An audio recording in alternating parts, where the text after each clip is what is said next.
of anatomy. Around the same time in Paris, a cousin to the Mutter Museum was established by French anatomist Honoré Fragonard.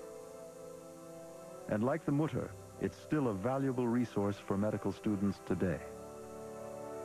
Fragonard's methods of dissection and preservation were ahead of their time, and his vivid displays of the human interior scandalized polite society in Europe.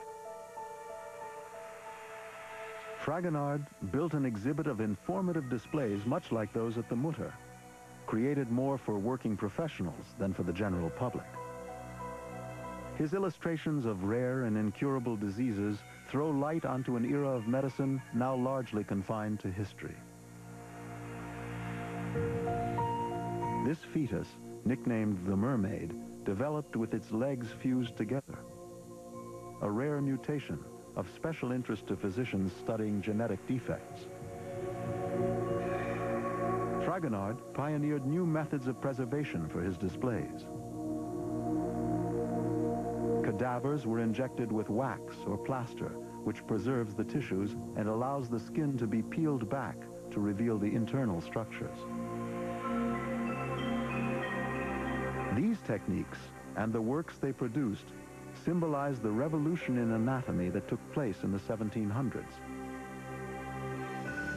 The College of Physicians of Philadelphia was part of that same revolution. The Mutter Museum collections employed similar techniques to create its displays. And it is the history of these techniques, the changing tools of the trade, that are also part of the museum's story. Deep in the archives is preserved a warehouse of the medical artifacts and technologies of yesteryear. This Assyrian tablet, carved 2,600 years ago, is the world's oldest known prescription, evidence that from the beginning, the medical arts have been a profession. These ancient gynecological tools were unearthed from the Roman city of Pompeii. What's most striking about them is how similar they are to the speculum and other instruments of today. Other antiques include these acupuncture needles, used for a traditional form of Chinese medicine that's undergone a revival in recent decades. Doctors in the 19th century were very well acquainted with acupuncture, acupressure, surprisingly, because we think we rediscovered it when Nixon visited China.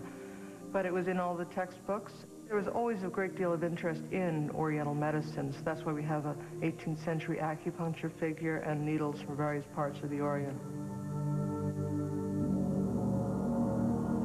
While the jury is still out on what it can do and how effective it is, the 18th century understanding of acupuncture is the same as today. The theory is that there is a kind of energy called chi, ki in Japanese, prana in Sanskrit, and it's a vital energy that is in all of us and in everything, and through the meridian system we can manipulate that in a particular way. But even the Western medicine of earlier times was plagued with questionable ideas. This self-enema device comes from the mid-1800s, representing a practice still done today, but not sanctioned by most physicians. This device was a lobotomy tool. Lobotomies actually earned Dr. Agache Monnier a Nobel Prize because it was a way of relieving mental symptoms that nothing else could touch. And they found that by destroying certain small areas of the brain, you could change the personality. So people suffering from severe mental disabilities, they were no longer depressed or agitated. But this dangerous technique is no longer used today.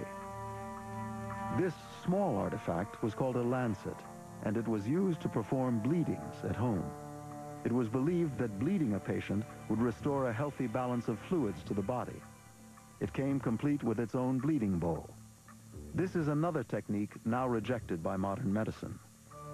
It was something rather like this that may have killed George Washington, who some claim was bled to death when he fell ill with a throat infection. Cupping, a variation on bleeding, was a popular cure-all 200 years ago. This kit came complete with a hand pump to bring the blood to the surface and a spring-loaded wrist slasher. A suction cup would then draw out the blood.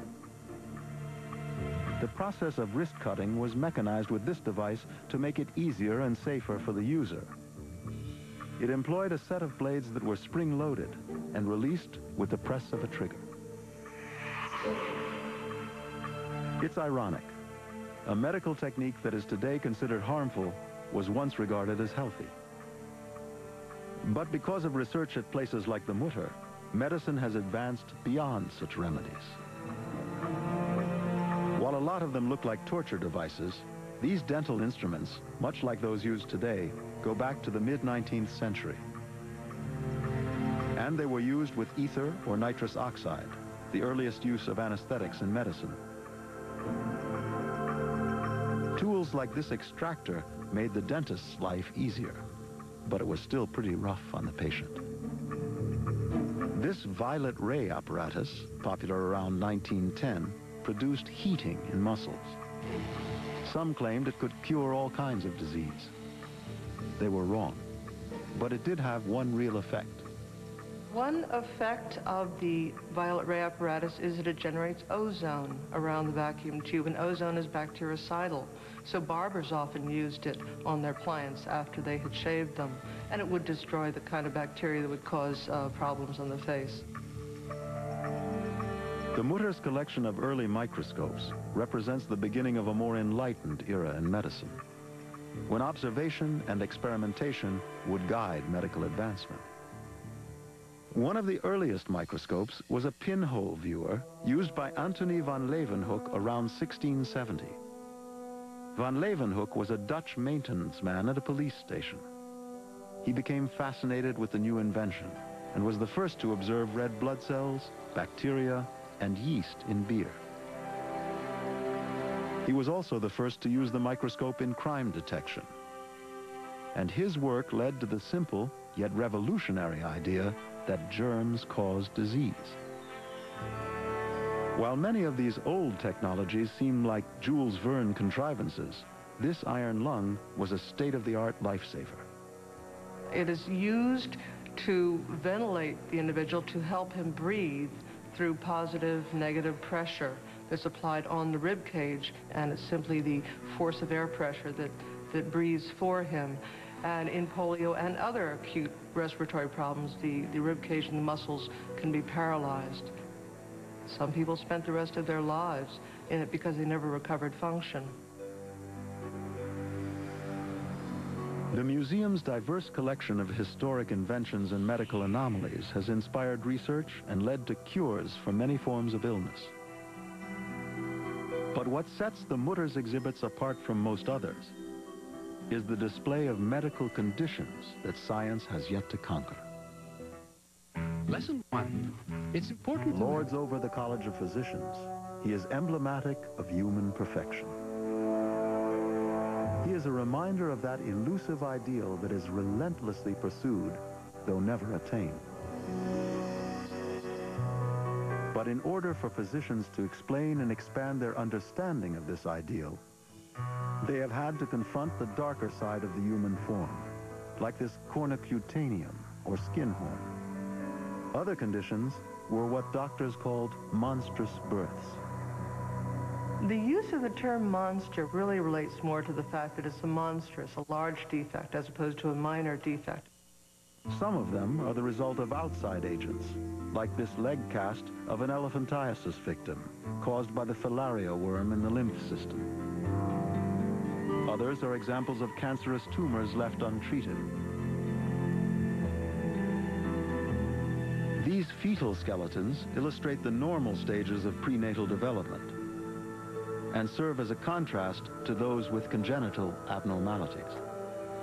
We also have a fairly large collection of conjoined twins, showing the various ways you can be conjoined, from having a single head and two bodies, or having two heads and a single body. These specimens are of great value to medical students who might never see such examples in a modern teaching hospital. These dicephalic twins, born in Ohio in 1870, shared a single umbilical